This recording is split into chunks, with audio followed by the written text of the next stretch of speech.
বন্ধুরা, আশা করি সবাই ভালো আছো। আমিও খুব ভালো আছি।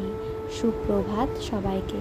দেখো, সকাল থেকেই প্রচণ্ড রৌদ্র বাইরে, একদম বেরোনো যায় না।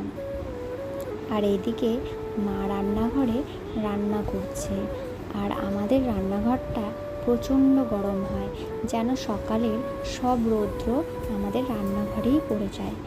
তারপর ভাবলাম যে এই গরমে একটু লেবুর শরবত খাওয়া যায়। ভাসতে গেল ওদের বাড়ি থেকে ঠান্ডা জল নিয়ে আসতে। তো বাবা আর ও দুজনে মিলে শরবত বানাচ্ছে। আমি বললাম দাও, বানিয়ে দিচ্ছি। ওরা বলছে যে না, আজ ওরাই বানাবে, খেয়ে টেস্ট করতে যে কেমন হয়েছে। আর ওরা দুজনে মিলে শরবতটা বানিয়ে ফেলছে। আর শরবতটা এত টেস্ট হয়েছে, সত্যি দারুণ টেস্টি ছিল শরবতটা। আর এই গরমে লেবুর শরবত খেলে শরীর প্রচণ্ড ঠান্ডা থাকে, আর খাওয়া ভালো। আর দেখো, এত রৌদ্র যে এই ঘর থেকে ও ঘরে যেতে মনে হয় শরীরটা পুড়ে যাচ্ছে, এত রৌদ্র।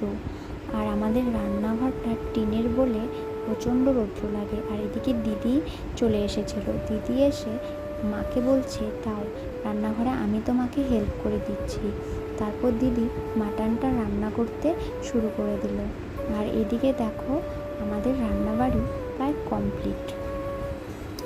আর এদিকে আমার ভাগ্নে এসে কত কিছু বলছে যে এত রৌদ্র তোমাদের বাড়িতে, এসব কথা বলছে। ও তো বাচ্চা মানুষ, সবসময় ঘরের ভিতরে বন্দি থাকে, তো আমাদের বাড়িতে প্রচণ্ড রৌদ্র পড়ে, ওদের বাড়িতে সেরকম রৌদ্র পড়ে না, তাই বলছে। এদিকে দিদির রান্না শেষ, আমাকে বলছে একটু টেস্ট করে দেখ কেমন হয়েছে। তো আমার মাটন কষা খেতে খুব ভালো লাগে, তাই আমি কষানো মাংসটা অল্প টেস্ট করে খাচ্ছি। আর দারুণ হয়েছিল রান্নাটা। আর এদিকে সব দেখো রান্নাবাড়ি কমপ্লিট হয়ে গেছে এক এক করে। তারপর একটু পরে আমরা সবাই খাওয়া দাওয়া করে নেব।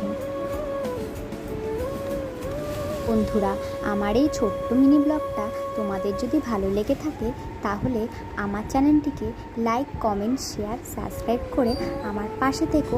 দেখা হবে নতুন একটা ভিডিও নিয়ে।